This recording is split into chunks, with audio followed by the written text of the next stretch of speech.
ونشهد أن لا إله إلا الله وحده لا شريك له ونشهد أن سيدنا ومولانا محمدا عبده ورسوله الذي أرسل بالحق بشيرا ونذيرا وداعيا إلى الله بإذنه وسراجا منيرا.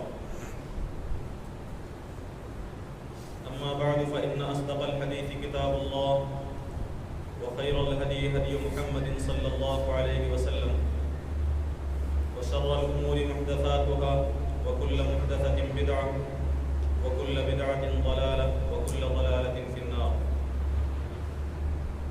أعوذ بالله من الشيطان الرجيم. بسم الله الرحمن الرحيم. ولهن مثل الذي عليهن بالمعروف وللرجال عليهن درجة. صدق الله العظيم. رب اشرح لي صدري ويسر لي أمري واحلل عقدة من لساني يفقهوا قولي. سبحانك لا علم لنا إلا ما علمتنا إنك أنت العليم الحكيم. قابل احترام حاضرین اکرام، معزز بزرگ اور دوستو، اللہ تبارک و تعالیٰ نے قرآن مجید کی سورہ مائدہ کی پہلی آیت میں اس بات کی تاکید فرمائی ہے کہ تمہارا جس سے بھی معاہدہ ہو، عہد و پیمان ہو، ان معاہدوں کو، اس ڈیلز کو، اس عہد و پیمان کو پورا کرنے کی کوشش کرو۔ اللہ نے فرمایا کہ یا ایھا الذین آمنوا اوفوا بالعقود، اے ایمان والو، جو عقد ہوتا ہے، جو تمہارے عہد و پیمان ہوتے ہیں، ان عہد و پیمان کو پورا کرنے کی کوشش کرو۔ انسان دنیا میں جو عہد کرتا ہے، جو مختلف قسم کے عقد کرتا ہے، ان میں سے ایک اہم ترین عہد ہے نکاح۔ قرآن مجید میں اللہ تبارک و تعالیٰ نے نکاح کے ذریعے سے منعقد ہونے والے معاہدے کو، عہد و پیمان کو، مضبوط عہد و پیمان سے تعبیر فرمایا ہے۔ اللہ نے فرمایا کہ وَأَخَذْنَ مِنْكُمْ مِيثَاقًا غَلِيظًا، کہ تمہاری بیویوں نے تم سے جو معاہدہ کیا ہے وہ بہت ہی مضبوط معاہدہ ہے، میثاقاً غلیظا۔ تو عام طور سے جو دوسرے عہد ہوتے ہیں وہ بھی عہد ہیں، انہیں بھی پورا کرنا چاہیے، لیکن نکاح کے ذریعے سے، عقد نکاح کے ذریعے سے شوہر بیوی کے درمیان میں جو معاہدہ ہوتا ہے، جو عہد و پیمان ہوتا ہے، اللہ تعالیٰ نے اسے مضبوط عہد و پیمان سے تعبیر کیا۔ قرآن کا یہ کہنا کہ نکاح مضبوط عہد و پیمان ہے، اور قرآن کا یہ کہنا کہ اپنے عہد و پیمان کو پورا کرو، ان دونوں کو ملانے سے اس بات کی طرف اشارہ ملتا ہے کہ اللہ تبارک و تعالیٰ نے نکاح کے ذریعے سے کیے جانے والے عہد کی پابندی کو انتہائی ضروری قرار دیا ہے۔ نکاح کے موقع پر زوجین پر، شوہر اور بیوی پر ایک دوسرے کے متعلق جو ذمہ داریاں عائد ہوتی ہیں، جو حقوق عائد ہوتے ہیں، قرآن آیات پر غور کریں، نبی کریم صلی اللہ علیہ وسلم کی تعلیمات پر غور کریں تو معلوم ہوتا ہے کہ ان عہد و پیمان کو پورا کرنا، ان ذمہ داریوں کو ادا کرنا انتہائی ضروری ہو جاتا ہے۔ نہ صرف یہ کہ اللہ تعالیٰ کا حکم ہے اس لیے ادا کرنا چاہیے، بلکہ زوجین کی خوشگوار ازدواجی زندگی کے لیے، ایک ہیپی فیملی لائف کے لیے بھی اللہ تبارک و تعالیٰ نے اس عہد و پیمان کی پابندی کا اور اسے پورا کرنے کا اعلان کیا ہے، حکم دیا ہے اور ہدایت فرمائی۔ شوہر اور بیوی پر نکاح کے موقع پر جو حقوق اور ذمہ داریاں عائد ہوتی ہیں، آج کی اپنی اس گفتگو کے ذریعے سے انشاءاللہ اس کے کچھ مختصر سے حصے کو آپ کے سامنے رکھنے کی میں کوشش کروں گا کہ نکاح کے موقع پر شوہر پر بیوی کے متعلق کچھ ذمہ داریاں عائد ہوتی ہیں، اور بیوی پر شوہر کے متعلق کچھ ذمہ داریاں اور شوہر کے حقوق عائد ہوتے ہیں۔ بعض حقوق تو وہ ہیں جو شوہر کے خاص ہیں، اور بعض حقوق وہ ہیں جو بیوی کے خاص ہیں، اور بعض حقوق اور ذمہ داریاں ایسی ہیں جو دونوں کے درمیان میں کامن ہیں، مشترک ہیں۔ ان حقوق کو جب ادا کیا جائے گا تب ہماری فیملی لائف، ہماری ازدواجی زندگی خوشگوار گزر سکتی ہے، پرسکون گزر سکتی ہے۔ جہاں ان حقوق میں کوتاہی کی جائے گی، جہاں دوسروں کے حقوق میں یعنی اپنی فرائض اور ذمہ داریوں کی ادائیگی میں کوتاہی کی جائے گی، وہاں ازدواجی زندگی میں، شادی شدہ زندگی میں، فیملی لائف کے اندر پرابلمس اور پریشانیوں کا آغاز ہوگا۔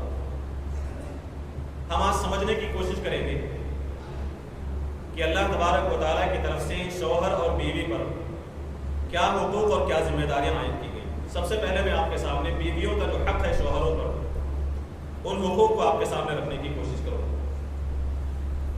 نکاح کے موقع پر سب سے پہلا حق جو بیویوں کا، بیوی کا جو حق ہے شوہر کے اوپر، جس کو ادا کرنا شوہر کی ذمہ داری ہے، شوہر کا فرض ہے، سب سے پہلا فرض جو ہے، سب سے پہلا حق بیوی کا وہ مہر ہے کہ نکاح کے موقع پر اللہ تبارک و تعالیٰ نے یہ تاکید فرمائی کہ ان مہروں کو ادا کر کے، اس مالی معاوضے کو ادا کر کے تم اپنی بیویوں کے مالک ہوتے ہو، تمہاری بیویاں تمہارے ماتحت تمہاری زوجیت میں آتی ہیں۔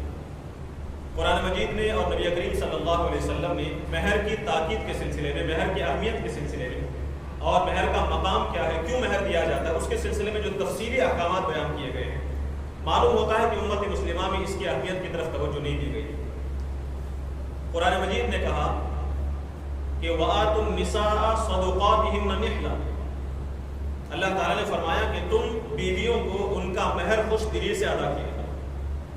سب سے پہلی بات جو اس سے معلوم ہوتی ہے وہ یہ کہ مہر کا حکم اللہ تبارک و تعالیٰ نے خود قرآن مجید میں دیا۔ مہر ادا کرنے کا حکم اللہ تعالیٰ کا ہے اور قرآن کا ہے، اور اللہ تبارک و تعالیٰ نے یہ حکم دیا کہ تمہاری بیویوں کا جو مہر ہے اسے تمہیں خوش دلی کے ساتھ ادا کرنا چاہیے۔ نبی کریم صلی اللہ علیہ وسلم نے، ابھی میں نے جو ابتدا میں آیت پیش کی، اس آیت کے ضمن میں میں نے بات آپ کے سامنے رکھی کہ جو عہد ہوتا ہے اس عہد کو پورا کرنا تمہاری ذمہ داری ہے۔ مہر کے سلسلے میں نبی کریم صلی اللہ علیہ وسلم نے فرمایا کہ جتنے بھی شرائط تم رکھتے ہو عہد و پیمان کے درمیان میں کے دوران میں، جو شرائط، جو باتیں رکھی جاتی ہیں، جو نقطے رکھے جاتے ہیں، ان شرائط کو پورا کرنے کی کوشش کی جاتی ہے۔ تو اللہ کے نبی صلی اللہ علیہ وسلم نے فرمایا کہ ان احق الشروط، تمام شرائط میں سب سے زیادہ مستحق ان توفوا به، کہ اس شرط کو پورا کیا جائے، یعنی جو شرائط طے پاتے ہیں لوگوں کے درمیان میں پورا کرنے کے لیے، ان شرائط میں سب سے زیادہ مستحق اس شرط کو پورا کرنے کا وہ کیا ہے؟ مستحللتم به الفروج، وہ مال ہے جس کے ذریعے سے تم عورتوں کے جسم پر تصرف کا حق حاصل کرتے ہیں۔ عورت کے جسم پر مردوں کو اختیار حاصل ہوتا ہے، اس کے نتیجے میں جو شرط رکھی جاتی ہے، جو مال رکھا جاتا ہے، یعنی مہر، اللہ کے نبی صلی اللہ علیہ وسلم نے فرمایا کہ اس مہر کو ادا کرنا یہ سب سے زیادہ مستحق، سب سے زیادہ مستحق ہے مہر اس بات کا کہ اسے ادا کیا جائے۔ یعنی مہر کی جو شرط رکھی جاتی ہے، اس شرط کا ادا کرنا بہت ضروری ہے۔ اس حدیث میں جو لفظ اللہ کے نبی صلی اللہ علیہ وسلم نے استعمال فرمایا ہے وہ شرط کا ہے۔ اس سے معلوم ہوتا ہے کہ بعض علماء نے، بعض ائمہ نے مہر کو نکاح کے لیے شرط قرار دیا۔ شرط کا کیا مطلب ہوتا ہے؟ نماز کے لیے وضو شرط ہے، وضو نہیں تو نماز شروع ہی نہیں ہوگی، نماز کا آغاز ہی نہیں ہوگا۔ اس لیے بعض علماء کا یہ کہنا ہے کہ اس میں احق الشروط فرمایا گیا، مہر کو شرط قرار دیا گیا ہے، اس وجہ سے گویا کہ مہر کا یہ مقام ہے کہ نکاح میں اگر مہر متعین نہیں کیا گیا، مہر کا ذکر نہیں کیا گیا، پھر نکاح کے ساتھ مہر کو نہیں جوڑا گیا تو نکاح منعقد ہی نہیں ہوگا۔ لیکن قرآن مجید ہی کی آیات کی روشنی میں، قرآن مجید کی دلیل ہی کی روشنی میں جمہور علماء کا، جمہور فقہا کا، یعنی علماء اور فقہا کی اکثریت کا اس بات کا یہ موقف ہے کہ نکاح کے منعقد ہونے کے لیے مہر شرط نہیں ہے، مہر رکن نہیں ہے۔ قرآن مجید سے واضح ہوتا ہے، قرآن مجید میں اللہ تبارک و تعالیٰ نے فرمایا لا جناح علیکم ان طلقتم النساء، تم اگر اپنی بیویوں کو طلاق دو تو تم پر کوئی حرج نہیں۔ اگر تم فلاں سچویشن میں اپنی بیویوں کو طلاق دینا چاہتے ہو تو تمہیں اجازت ہے۔ کب؟ ما لم تمسوہن، ابھی تم نے اپنی بیویوں کے ساتھ تعلق قائم نہیں کیا ہے، بیویوں سے ہم بستری نہیں کیے، تم طلاق دینا چاہتے ہو، ٹھیک ہے، اجازت ہے۔ او تفریضوا لہن فریضہ، یا پھر ابھی تم نے مہر فرض نہیں کیا ہے، مہر متعین نہیں کیا ہے، تمہاری طرف سے کوئی مہر متعین نہیں ہوا تھا لیکن نکاح ہوا تھا، اب تم طلاق دینا چاہتے ہو تو تمہیں اجازت ہے۔ اس سے معلوم ہوتا ہے کہ اگر کسی شخص نے مہر متعین نہیں کیا، نکاح کے دوران، نکاح کے وقت میں مہر کا ذکر نہیں ہوا، اب اس کے بعد کسی وجہ سے وہ اپنی بیویوں کو طلاق دینا چاہتا ہو تو اللہ تبارک و تعالیٰ نے فرمایا کہ لا جناح علیکم، تم طلاق دے سکتے ہو۔ معلوم یہ ہوا کہ جس نکاح میں مہر کا ذکر نہیں کیا گیا ہے اس نکاح کو بھی طلاق دی جا سکتی ہے، اور طلاق کب ہوگی؟ نکاح منعقد ہونے کے بعد۔ نکاح جب ہوا ہی نہیں تو طلاق کا ذکر کہاں سے آئے گا؟ تو قرآن مجید کی یہ آیت اس بات کی طرف دلیل ہے کہ اگر نکاح میں مہر متعین نہ ہو، مہر کا ذکر نہ کیا جائے، تب بھی نکاح منعقد ہو جاتا ہے۔ لیکن اللہ کے نبی صلی اللہ علیہ وسلم نے اسے جو شرط قرار دیا اس کی وجہ یہ ہے کہ آپ صلی اللہ علیہ وسلم اس مہر کی اہمیت کو بتانا چاہتے ہیں۔ مہر کی ادائیگی کی ترغیب دلانا چاہتے ہیں، ورنہ ایسا نہیں کہ مہر اگر کسی نے ادا نہیں کیا اس کے بعد نکاح ہوا تو اس کے بعد ناجائز تعلقات ہیں، نہیں، یہ مطلب نہیں، نکاح منعقد ہو جائے گا لیکن مہر کا متعین نہ کرنا گناہ۔ اگر نکاح میں مہر متعین کر دیا گیا تو جتنا متعین کیا ہے اتنا تو دینا واجب ہے ہی، لیکن نکاح میں مہر متعین نہیں کیا گیا تب بھی اس کے اوپر مہر واجب ہو جائے گا، مہر لازم ہو جائے گا۔ مہر مثل کہا جاتا ہے، خاندان کی اس قسم کی دوسری عورتوں پر جتنا مہر ہوتا ہے اتنا ہی مہر اسے بھی دینا ضروری ہوگا۔ بہرحال نکاح کے موقع پر مہر کی اہمیت کا ذکر کیا گیا کہ مہر نکاح کا حصہ ہے، نکاح میں مہر کا متعین کرنا ضروری ہے، اگر مہر متعین نہیں کیا گیا تب بھی اس مہر کا ادا کرنا اس کے اوپر ضروری ہو جائے، لازمی ہو جائے۔ مہر کیوں متعین کیا جاتا ہے، اس کی حکمت کیا ہے، اس کی حکمت کو سمجھنے کی ضرورت ہے۔ مہر اصل میں عورت کا اعزاز اور اکرام، یہ ذہن میں رکھیں، ہمارے گھر میں جو ہماری بیوی آ رہی ہے اس کا اعزاز، اس کی تقریب، اس کے احترام میں اسے ایک تحفہ دیا جاتا ہے۔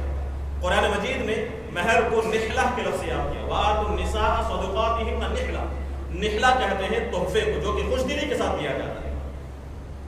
اسلامی معاشرے میں لوگوں کی عزت و آبرو کی تحفظ کا اہتمام کیا گیا، لوگوں کے اکرام کا، ان کی عزت کا اہتمام کیا گیا، ان کی تقریب کی ہدایت دی گئی، اور اسلام کے اندر مردوں کے مقابلے میں عورت کی عزت و احترام کو بہت زیادہ اہتمام کیا گیا، اس لیے کہ عورت کی عزت و آبرو پر ہی معاشرے کی عزت اور آبرو کا دارومدار۔ سوسائٹی عزت و آبرو کے ساتھ رہے گی اس وقت جب عورت کی عزت محفوظ رہے گی، اس لیے عورت کے احترام کا، عورت کے اکرام کا، اس کی تقریب کا اسلام نے بہت زیادہ اہتمام کیا۔ اسی بنا پر جب ایک بیوی آپ کے گھر میں آ رہی ہے تو اللہ تبارک و تعالی نے فرمایا تمہارے گھر میں اس عورت کا بطور مہمان آنا اس موقع پر تمہارے اوپر ضروری ہے کہ اس مہمان کے اعزاز کے طور پر، اس کے اکرام کے طور پر، بیوی کے احترام کے طور پر ایک مہر متعین کیا ہے، ایک چیز متعین کی جائے۔ ہم کسی قابل احترام شخصیت کو تحفہ دینا چاہتے ہیں، دیکھیے مہر کو اللہ تعالیٰ نے تحفہ کہا، ہمارے گھر میں کوئی معزز مہمان آ رہا اسے ہم تحفہ دینا چاہتے ہیں، کیسا تحفہ دینا پسند کریں؟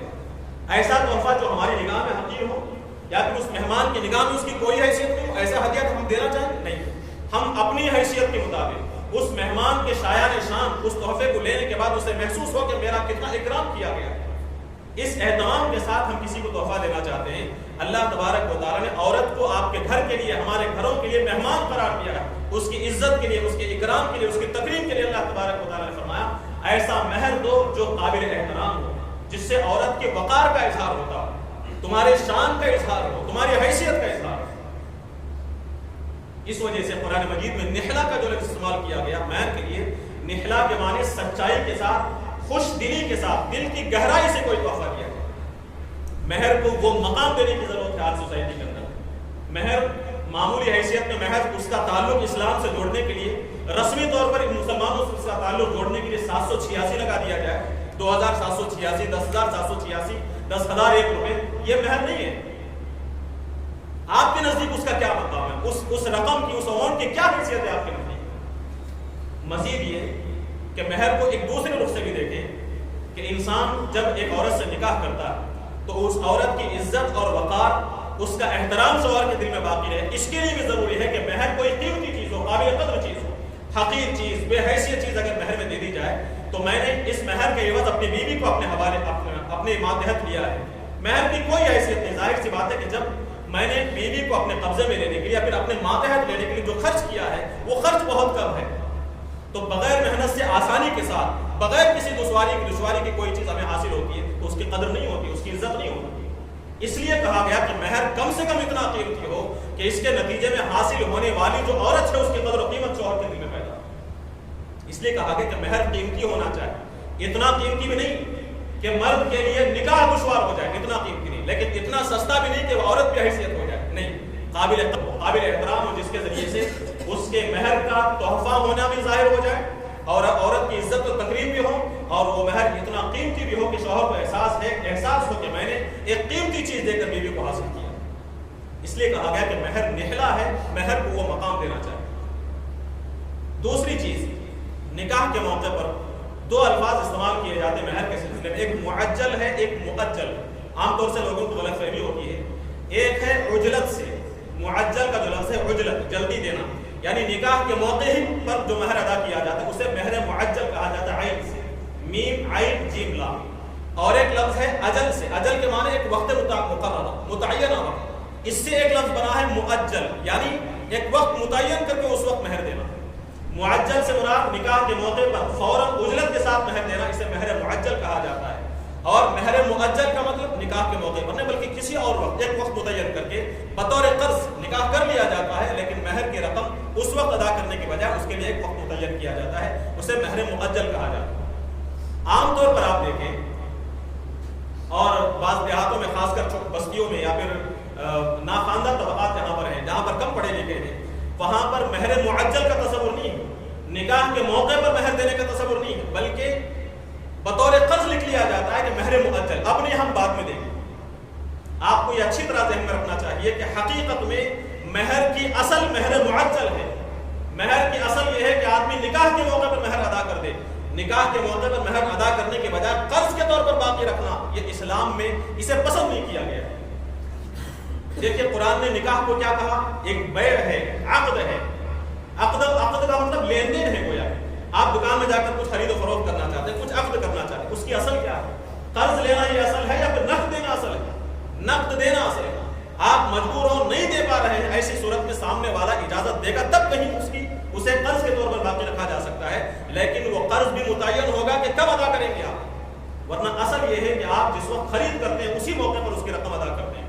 یہ ہے اصل معجل۔ تاخیر کرنے کی اجازت اس وقت ہے جب شوہر انتہائی مجبور ہے، اس کے پاس مہر کی رقم دینے کے لیے گنجائش نہیں ہے، اس وقت نکاح نہ کیا جائے تو اس کے لیے گناہ میں پڑنے کا خطرہ ہو، نکاح ضروری ہو جائے، تو ایسی صورت میں ایک وقت متعین کیا جائے۔ اجل کہتے ہیں وقت مقررہ، اسی لیے مہر معجل کہا گیا۔ اس کا وقت متعین کرنا ضروری ہے کہ 1 مہینے میں مہر ادا کر دوں گا یا پھر 1 سال کے اندر مہر ادا کر دوں گا، اس وقت تک اسے اجازت ہوگی مہر معجل کی، ورنہ اصل اسلام کے اندر مہر معجل ہے، نکاح کے موقع پر مہر ادا کرنا۔ اس رواج کو، اس اہمیت کو، اس حقیقت کو عام کرنے کی ضرورت ہے۔ مہر معجل یعنی تاخیر سے قرض کے طور پر مہر ادا کرنا، اس سلسلے کو، اس رسم کو ختم کرنے کی ضرورت ہے۔ وہ تو بدرجہ مجبوری علماء نے اس بات کی اجازت دی تھی کہ جو شوہر مہر ادا اس وقت نہیں کر پا رہا ہے، بہت مجبور ہے، اسی لیے کچھ وقت دیا جائے، اس کی حیثیت کے مطابق کچھ مال وہ حاصل کرے، کچھ رقم حاصل کرے، اس کے لیے ایک مدت ہونی چاہیے، 1 مہینہ 2 مہینہ، زیادہ سے زیادہ 1 سال، اور اس وقت تک اسے اس رقم کو، اس مہر کو ادا کرنا ضروری ہے۔ دیکھیے قرآن مجید میں، احادیث میں آپ دیکھیں، میں نے حدیث آپ کے سامنے پیش کی، نبی کریم صلی اللہ علیہ وسلم نے کیا فرمایا؟ جو مال تم نکاح کے موقع پر دیتے ہو، وہ مال اصل میں عورتوں کے جسم کو تمہارے لیے حلال کرتا ہے۔ الفاظ پر آپ اچھی طرح غور کریں، اللہ کے نبی صلی اللہ علیہ وسلم نے جو الفاظ استعمال کیے، مستحللتم بہ الفروج، عورتوں کے جسم کو تم نے اپنے اوپر حلال کیا ہے اس مال کے بدلے میں۔ عورت کا جسم تو آپ کو حاصل ہو گیا، لیکن مال آپ دینے کے لیے تیار نہیں۔ کیا مطلب ہوا اس کا؟ مطلب یہ ہے کہ جس وقت آپ کے لیے عورت کا جسم حلال ہوگا، اسی موقع پر اس رقم کو آپ کو، اسے اپنی بیوی کو ادا کرنا ضروری ہوگا۔ شریعت میں اس بات کی تعلیم ہے، شریعت کا حکم یہ ہے کہ ایک شخص مہر معجل متعین کرتا ہے کہ میں نکاح کے دن مہر ادا کر دوں گا، تو رات شب باشی سے پہلے، شب زفاف سے پہلے، بیوی سے ملنے سے پہلے اس مہر کو ادا کرنا ضروری ہوتا ہے۔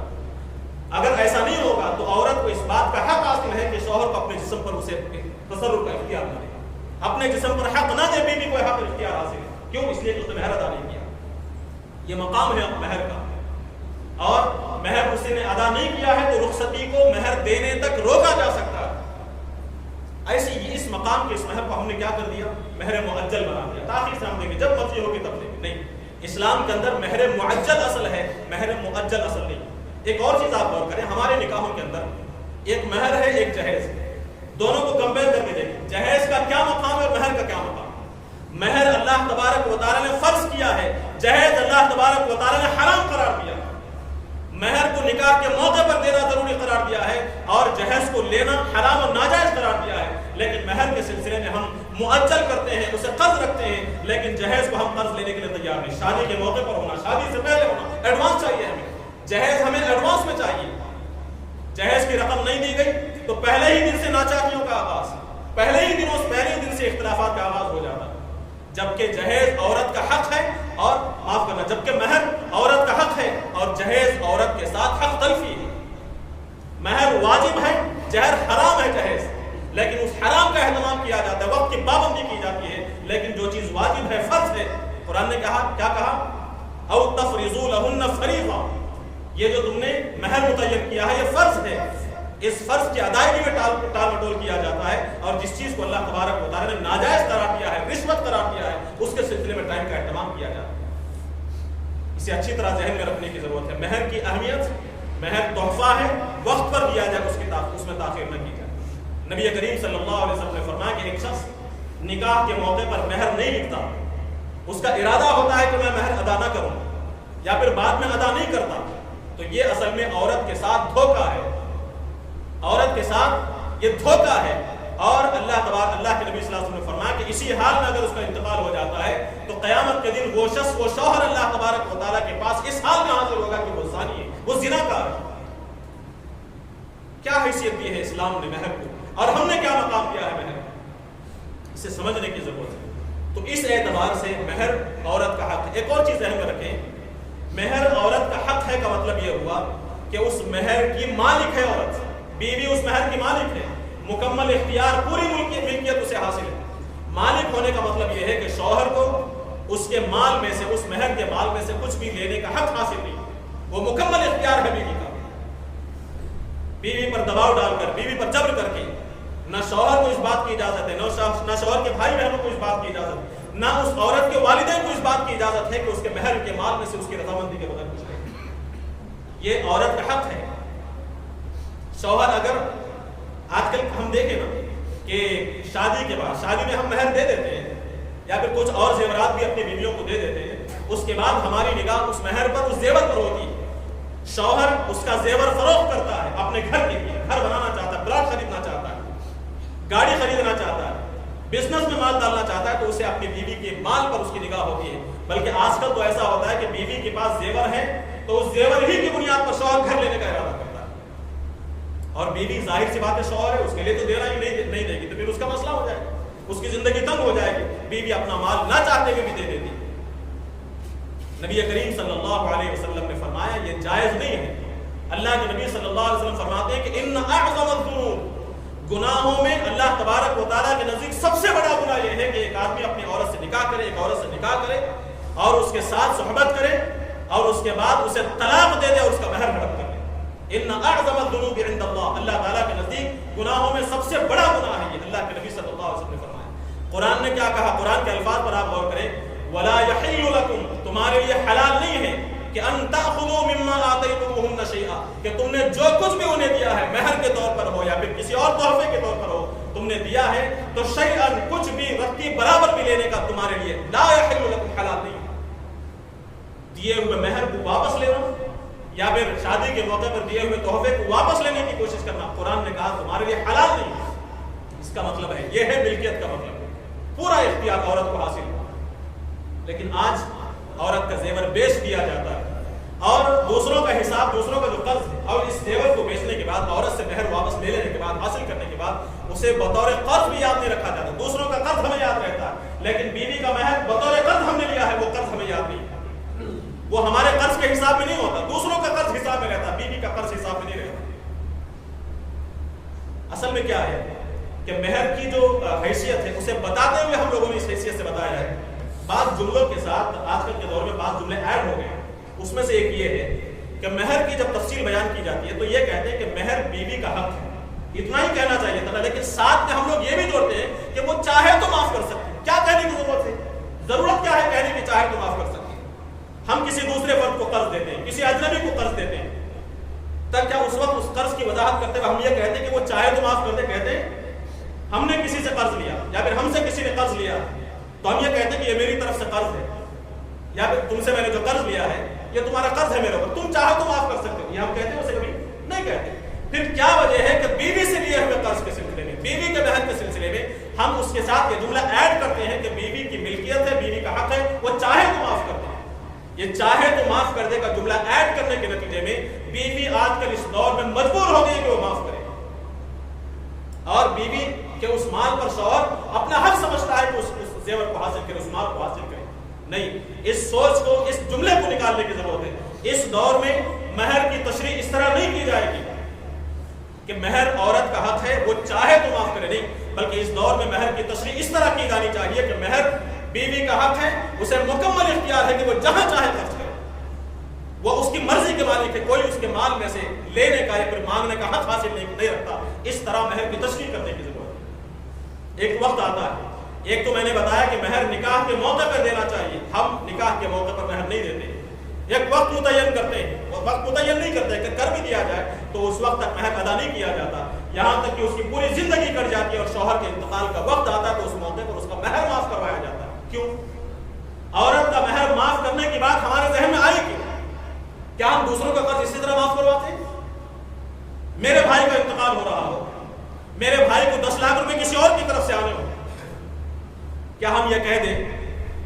یا پھر میرے بھائی کے اوپر کسی اور کا قرض ہے، 10 لاکھ روپے قرض ہے، کیا جنہوں نے قرض دیا ان سے ہم کہتے ہیں کہ ان کو معاف کر دو، انتقال ہو رہا ہے بیچارے کا؟ ہم کہتے ہیں کبھی گزارش کرتے ہیں؟ نہیں نا. پھر کیا وجہ ہے کہ عورت پر یہ ظلم کیا جاتا ہے؟ عورت اس ظلم کا شکار کیوں ہوتی ہے کہ انتقال کے موقع پر اس کا جو حق ہے جو اسے نکاح کے دن ملنا چاہیے تھا، انتقال کے موقع پر اب اس کا شوہر جا رہا ہے، اس کے بعد وہ محتاج ہو جائے گی، اس کے کھانے پینے کا نظم کوئی نہیں کر سکتا. ایسے موقع پر اسے اس رقم کی بہت زیادہ ضرورت ہے، ایسے موقع پر اسے معاف کروایا جا رہا ہے. اور جو بھائی، جو رشتہ دار اس کا مہر معاف کروانا چاہتے ہیں، ان بھائیوں کا اگر کچھ بات اس کے اوپر تھا کہ وہ بھی معاف کریں گے؟ وہ بھی معاف کروا دیتے ہیں؟ نہیں معاف کرواتے. ہمیں تو ہمارا حق چاہیے، لیکن بیوی بیچاری مظلوم ہے، مجبور ہے. ایسے موقع پر اگر بیوی یہ کہتی کہ نہیں مجھے میرا حق چاہیے، میرا مہر چاہیے، تو اس عورت کی بے عزتی ہوگی، اس کی ذلت اور رسوائی ہوگی. اس ذلت اور رسوائی سے بچنے کے لیے کم سے کم وہ کہتی کہ میں نے اپنے شوہر کا حق معاف کر دیا، اپنا حق میں نے معاف کر دیا. نہیں، یہ بات اچھی طرح ذہن میں رکھنے کی ضرورت ہے کہ اس عورت کو خاص کر ایسے موقع پر جب اس کے شوہر کا انتقال ہو رہا ہو، اس کا مہر معاف نہ کروایا جائے، معاف نہ کیا. یہ جائز نہیں ہے. واضح طور سے کہہ رہا ہوں کہ عورت کا مہر اس کی رضامندی، اجازت کے بغیر معاف کروانے کی کوشش کرنا یہ حرام ہے. وہ گنہگار ہوں گے وہ لوگ جو اس کا مہر معاف کرواتے ہیں. ایسے موقع پر جبکہ اسے مہر کی ضرورت ہے، مال کی ضرورت ہے، اس کی عدت کے دوران، اس کے بعد اس کے اخراجات کی ضرورت ہے، کہاں جائے؟ وراثت میں تو ہم عورتوں کو اس کے حق سے محروم کرتے ہیں، مہر سے بھی محروم کرنا چاہتے ہیں. یہ بہت بڑا ظلم ہے معاشرے کے مردوں اور خاندان کے لوگوں کی طرف سے عورت پر ہوتا ہے. مہر معاف نہیں کروایا جائے. اور یہ بات اچھی طرح ذہن میں رکھیں کہ مہر جو شوہر نے ابھی ادا نہیں کیا ہے، شوہر کے اوپر باقی تھا، وہ اصل میں قرض ہے شوہر کے اوپر. اس شوہر کے اوپر، اس مرنے والے پر دوسروں کا جس طرح قرض تھا، اور اس قرض کو ادا کیے بغیر آپ وراثت تقسیم نہیں کرتے، بالکل اسی طرح بیوی کا مہر بھی قرض ہے. اس مہر کو ادا کرنے سے پہلے وراثت کی تقسیم نہیں ہو سکتی، جائز نہیں ہے وراثت کی تقسیم. یہ بات اچھی طرح ذہن میں رکھنے کی ضرورت ہے. قرآن مجید کے اور اسلام کے اس مقام اور مرتبے کو سامنے رکھنے کی ضرورت ہے کہ اسلام نے مہر کو کیا حیثیت دی اور ہم نے مہر کو کیا حیثیت دی. مہر عورت کا حق ہے، اسے اس پر مکمل اختیار حاصل ہے. شوہر کی اور تمام خاندان والے لوگوں کی ذمہ داری یہ ہے کہ اس عورت کو اس کا حق دلا کر چھوڑیں، اس کا حق معاف کروانے کی کوشش کریں. تو سب سے پہلا حق جو شوہر کے اوپر عائد ہوتا ہے، بیوی کا حق، وہ مہر ہے. اسی لیے قرآن مجید نے کہا کہ وَبِمَا أَنفَقُوا مِنْ أَمْوَالِهِمْ، کہ اور شوہر اپنی بیویوں پر اپنا مال خرچ کرتے ہیں، جو مال خرچ کرتے ہیں اس میں سے سب سے پہلا خرچ مہر ہے. اس کے بعد جو دوسرا حق، نکاح کے ساتھ ہی بیوی کا جو حق شوہر کے ساتھ جڑ جاتا ہے، شوہر کے اوپر شوہر کی ذمہ داری بن جاتی ہے، اس کے کھانے پینے کا حق، اس کے کھانے کا انتظام، نان و نفقہ جسے کہا جاتا ہے، اس کے کھانے پینے کا انتظام اور اس کے لباس کا انتظام. یہ نان و نفقہ بھی شوہر کے اوپر بیوی کا حق ہے. کیوں؟ اس کی وجہ کیا ہے؟ اس کی وجہ یہ ہے کہ اسلام میں عورت کو جو حکم دیا گیا وہ ہے کہ وَقَرْنَ فِي بُيُوتِكُنَّ، عورتیں، بیویاں اپنے گھروں میں ٹھہری رہیں. گھروں میں شوہر کے گھر کی، شوہر کی چیزوں کی، شوہر کے اشیاء کی، اس کے بچوں کی دیکھ بھال کرنا عورتوں کی ذمہ داری. شوہر کی اجازت کے بغیر عورتیں گھر سے باہر نہیں جا سکتی.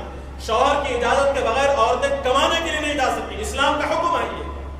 شوہر کی جب تک اجازت نہیں ہوگی عورت جاب نہیں کر سکتی. شوہر کی مرضی جب تک نہیں ہوگی عورت باہر نہیں جا سکتی.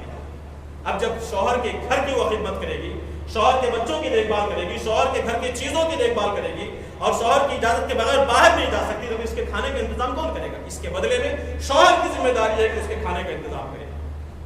اسی لیے قرآن نے کہا وَعَلَى الْمَوْلُودِ لَهُ رِزْقُهُنَّ وَكِسْوَتُهُنَّ بِالْمَعْرُوفِ، شوہر پر عورتوں کے رزق کا انتظام اور شوہر عورت کے لباس کا، ان کے رہنے سہنے کا انتظام کرنا، یہ شوہر کی ذمہ داری. حجۃ الوداع کے موقع پر جہاں اہم ترین ہدایت اللہ کے نبی صلی اللہ علیہ وسلم نے دی، وہیں آپ صلی اللہ علیہ وسلم نے فرمایا اتقوا اللہ فی النساء، عورتوں کے معاملے میں، بیویوں کے معاملے میں اللہ تعالیٰ سے ڈرو.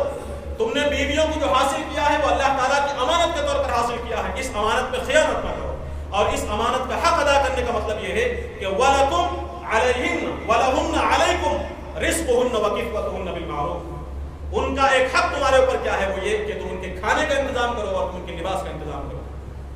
نبی کریم صلی اللہ علیہ وسلم سے پوچھا گیا کہ شوہروں پر عورت کا حق کیا ہے، حضور نے فرمایا ان تطعمها اذا طعمت، جب تم کھاؤ یا جیسا تم کھاؤ اس وقت یا ویسا تم اسے کھلاؤ، اپنی بیویوں کو کھلاؤ، اور وتکسوها اذا اکتسیت، جب تم پہنو لباس پہنتے ہو تو اپنی بیویوں کو بھی پہناؤ، مطلب بیویوں کے کھانے پینے کا انتظام، ان کے لباس کا انتظام شوہروں کے اوپر ہے، بیویوں کا حق یہ ہے شوہروں کا۔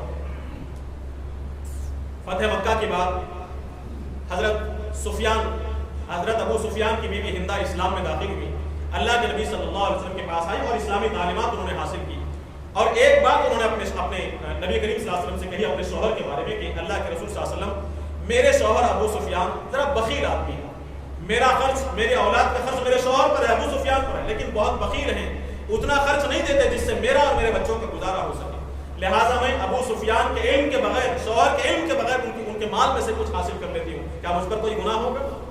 اللہ کے نبی صلی اللہ علیہ وسلم نے فرمایا کہ اگر تمہارا شوہر تمہارا انتظام نہیں کرتا، تمہارے کھانے پینے کا، تمہارے بچوں کے رزق کا انتظام نہیں کرتا، اس پہ کمی کرتا ہے، تو معروف کے مطابق بھلے طریقے سے جتنی جائز ضرورت ہے اتنا تمہیں اس کے مال میں سے لینے کی اجازت حاصل ہے۔ شوہر کی مرضی کے بغیر، شوہر کے علم میں لائے بغیر اپنی اور بچوں کی جائز ضرورتوں کو پورا کرنے کے لیے علم میں لائے بغیر مال حاصل کرنا جائز ہونے کا مطلب یہ ہے کہ اگر شوہر اس حق کو پورا نہیں کرتا، اس سے اشارہ ملتا ہے اس بات کی طرف کہ بیوی بچوں کی ضرورتوں کو پورا کرنا شوہر کی ذمہ داری ہے، بیوی کا حق ہے۔ ایک اور حق جو اس موقع پر، نکاح کے موقع پر لازم ہوتا ہے وہ یہ سکنا کا حق۔ سکنا کا جو لفظ استعمال کیا ہے اس کا مطلب یہ ہے کہ عورت کے لیے رہائش کا انتظام، بیوی کے لیے مکان کا انتظام، اسے اچھی طرح ذہن میں رکھنے کی ضرورت ہے۔ بیوی ایک ایسے مکان میں رہے جہاں وہ آزادی کے ساتھ اپنے شوہر کے حقوق کو ادا کر سکے، شوہر کے لیے اپنے آپ کو خاص کر سکے، شوہر کی عزت اور عصمت کی حفاظت کر سکے، شوہر کے گھر کی چیزوں کی دیکھ بھال کر سکے، اس کی پرائیویسی محفوظ رہے، اور اس کے پاس اس کی جو چیزیں ہیں اسے عمل کرنے کا، اسے اختیار کرنے کا آزادانہ تصرف سے حاصل ہو، ایسا مکان، ایسے مکان کا انتظام کرنا یہ بیوی کا حق ہے، شوہر کی ذمہ داری۔ اگر عورت جوائنٹ فیملی میں رہنے کے لیے تیار نہ ہو، ایسے مقام پر رہنے کے لیے تیار نہ ہو جہاں اسے پرائیویسی حاصل نہیں ہے، جہاں اسے آزادی حاصل نہیں ہے، جہاں وہ شوہر کے گھروں کو آزادی، شوہر کی چیزوں کو آزادی کے ساتھ استعمال نہیں کر سکتی، اپنی چیزوں کو آزادی کے ساتھ استعمال نہیں کر سکتی، وہاں دوسروں کی دخل اندازی ہوتی ہے، دوسروں کی طرف سے روک ٹوک ہوتی ہے، ایسے موقع پر عورت اگر اپنے شوہر سے اس بات کا مطالبہ کرتی ہے کہ مجھے الگ مکان دیا جائے یا پھر آزادی مجھے عطا کی جائے، تو ایسی صورت میں اس کا برا نہ مانا جائے، یہ عورت کا حق ہے، شوہر کی ذمہ داری، یا تو ذاتی مکان دے یا کرائے کا مکان دے، یا پھر جوائنٹ فیملی ہے، ایسا مکان ہے، ایک بڑا مکان ہے، اس میں کم سے کم اتنا حصہ فراہم کرے کہ وہ کھانے پینے کے لیے اور اپنی جسمانی ضرورتوں کو پورا کرنے کے لیے پوری طرح آزاد، ایسی آزادی اور ایسی پرائیویسی اسے جہاں حاصل ہوگی وہاں وہ رہے گی، وہاں مانگنے کا اسے حق حاصل ہوگا، یہ بیوی کا حق ہے شوہر کے اوپر۔ اسی لیے قرآن مجید نے کہا اسکنوہن من حیث سکنتم، تم جہاں رہتے ہو وہاں اپنی بیویوں کو رکاؤ۔ یہ عدت کے ایام کے احکام ہیں، لیکن اس کے باوجود فقہا نے کہا ہے کہ جب عدت کے ایام میں عورت کے لیے ضروری ہے کہ اپنے گھر میں ٹھہرائے، تو عام دنوں کے اندر بھی شوہر کے لیے ضروری ہے کہ عورت کو اپنے گھر میں ٹھہرائے، اس کے گھر کا انتظام کرے، اس کے رہن سہن کا انتظام کرے، یہ عورت کا حق۔ تیسرا حق، چوتھا حق عورت کا جو شوہر پر، وہ یہ ہے کہ عورت کی عزت کی حفاظت کرے، اس کی عصمت کو محفوظ کرے، عورت کی جسمانی ضروریات کی تکمیل کرے۔ اکثر فقہا نے اس بات کی ہدایت دی ہے، اسلام کی تعلیم یہ ہے کہ عورت کی جنسی ضرورت کو پورا کرنا یہ عورت کا حق ہے، شوہر کی ذمہ داری، اس کے ساتھ رات بسر کرنا عورت کی ذمہ داری، عورت اپنی عزت کو محفوظ رکھے، اس کا اہتمام کرنا یہ شوہر کی ذمہ داری، شوہر اس کے ساتھ اس طرح رہے کہ عورت کو کسی اور کی ضرورت محسوس نہ ہو سکے۔ حضرت امام شافعی رحمۃ اللہ علیہ نے اس کی وضاحت کی ہے کہ رات اپنی بیوی کے ساتھ گزارنے کی وضاحت امام شافعی رحمۃ اللہ علیہ نے کی کہ شوہر اگر کہیں باہر رہتا تو کم سے کم 4 دن میں ایک رات اسے اپنی بیوی کے پاس رہنا چاہیے۔ یہ کیسے کیا؟ اگر ایک شوہر کی 4 بیویاں ہوتی تو ایک عورت کی باری کب آتی؟ چوتھے دن آتی، تو کم سے کم اس عورت کے پاس چوتھے دن میں ایک مرتبہ اپنی بیوی کے پاس رات گزارنا ضروری ہے۔ حضرت سلمان فارسی رضی اللہ عنہ، حضرت ابو دردہ رضی اللہ عنہ، ان دونوں کو آپ صلی اللہ علیہ وسلم نے بھائی بنایا تھا، حضرت سلمان کو معلوم ہوا کہ حضرت ابو درداء کی بیوی کچھ ناراض رہتی ہے، کچھ کھینچی کھینچی رہتے، پریشان ہے۔ تحقیق کرنے پر پتا چلا کہ انہوں نے کہا کہ میرے شوہر کو تو دنیا سے کوئی واسطہ نہیں، رات بھر عبادت کرتے رہتے ہیں، دن بھر روزہ رکھتے ہیں، یعنی میرا حق ادا نہیں کرتے، میری ضروریات کی تکمیل نہیں ہو رہی۔ حضرت سلمان فارسی رضی اللہ عنہ نے جب ابو درداء تشریف لاتے کہا کھانا بنایا، کہا کہ کھاؤ، انہوں نے کہا کہ میں روزے سے ہوں۔ انہوں نے کہا کہ میں جب کھانا کھا رہا ہوں تو تم کیوں روزہ رکھتے ہو؟ کھاؤ میرے ساتھ۔ کھانا کھایا انہوں نے۔ رات میں جب سونے کے لیے گئے تو یہ عبادت کے لیے کھڑے ہو گئے۔ حضرت سلمان نے کہا کہ آؤ سو جاؤ، وہ سو گئے۔ رات میں پھر بیدار ہوتے ہیں، حضرت سلمان نے کہا پھر سو جاؤ، پھر آرام کرتے ہیں۔ رات کے آخری پہر میں حضرت سلمان نے خود اٹھایا اور کہا کہ اب عبادت کرو۔ اس کے بعد حضرت سلمان فارسی رضی اللہ عنہ نے فرمایا کہ نبی کریم صلی اللہ علیہ وسلم کا فرمان ہے کہ تمہارے بدن کا بھی تم پر حق ہے، تمہارے رب کا بھی تم پر حق ہے، وہی تمہاری بیوی کا بھی تم پر حق ہے، اس حق کی ادائیگی میں کوتاہی نہیں ہونی چاہیے۔ یہ بات ابو درداء نے جب حضور سے فرمائی تو نبی کریم صلی اللہ علیہ وسلم نے فرمایا صدق سلمان، صدق سلمان، سلمان نے سچ کہا، سلمان نے سچ کہا۔ یہی بات حضرت عبداللہ بن عمرو سے بھی آپ صلی اللہ علیہ وسلم نے کی تھی کہ تمہاری آنکھوں کا بھی حق ہے، تمہارے جسم کا بھی حق ہے، تمہاری بیوی کا بھی حق ہے، تمہارے مہمانوں کا بھی حق ہے، اس میں حق تلفی نہیں کی جائے۔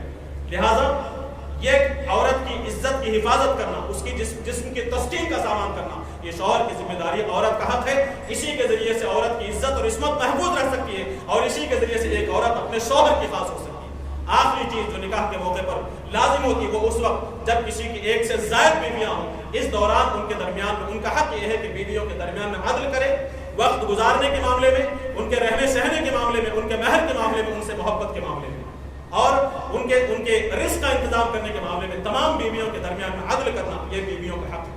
تو محترم حاضرین کرام، اس موقع پر مختصراً میں نے آپ کے سامنے یہ باتیں عرض کی ہے کہ نکاح کے موقع پر جو فرائض عائد ہوتا ہے شوہر پر، جو بیویوں کے حقوق عائد ہوتے ہیں، مہر ہے، کھانے پینے کا انتظام ہے، اس کے رہنے کا انتظام ہے، عورت کی عزت اور عصمت کو محفوظ رکھنے کا اہتمام ہے، اور ایک سے زائد بیویاں ہوں تو ان کے درمیان میں عدل کا، انصاف کا اہتمام ہے۔ یہ شوہر کی ذمہ داریاں ہیں، شوہر کے فرائض ہیں، اور عورتوں کے بیویوں کے حقوق ہیں۔ ان حقوق کی ادائیگی انشاءاللہ ہمارے شوہروں کے خوشگوار ہونے کا اور ہمارے خاندانوں میں خوشحالی لانے کا انشاءاللہ ضامن بنے گی۔ اللہ تعالیٰ سے دعا ہے کہ اللہ تبارک و تعالیٰ ان تعلیمات کو سمجھنے کی ہمیں توفیق نصیب فرمائے۔ ہم پر ہماری بیویوں کے جو حقوق اسلام نے قرآن میں عائد کیے ہیں ان حقوق کو سمجھنے جو کہ ہماری ذمہ داریاں ہیں، ان ذمہ داریوں کو، ان فرائض کو ادا کرنے کے اللہ تبارک و تعالیٰ ہم تمام کو توفیق نصیب فرمائے۔ ربنا آتنا فی الدنیا حسنہ وفی الآخرۃ حسنۃ وقنا عذاب النار۔ بارک اللہ لنا ولکم فی القرآن العظیم ونفعنا وإیاکم بالآیات والذکر الحکیم، انہ تعالی جواد کریم ملک بر رؤوف رحیم۔